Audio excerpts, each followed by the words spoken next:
For some years, heavy cannabis use has been linked to an increase in the risk of developing mental illnesses like schizophrenia.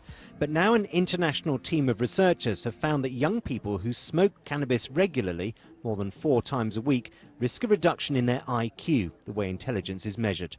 For this significant study into cannabis use and IQ, researchers followed the lives of around 1,000 people from Dunedin in New Zealand over a period of more than 20 years.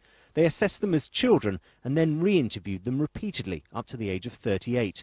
Those who persistently used cannabis, around 5% of those involved in the study, suffered a decline in their IQ, and the more they smoked, the greater the loss.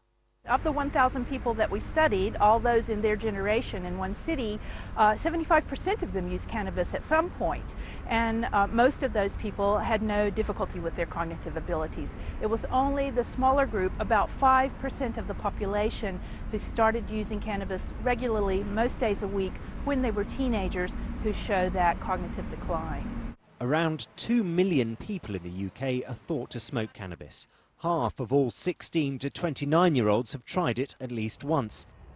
One former heavy user says young people need to be aware of the risks that go along with heavy cannabis use.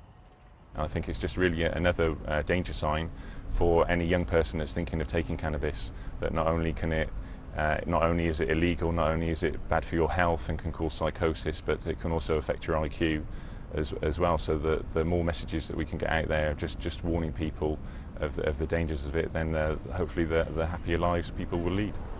Cannabis is the most widely used illegal drug in the United Kingdom, but this study shows that those who smoke large quantities while they're still adolescents are putting their IQ at risk.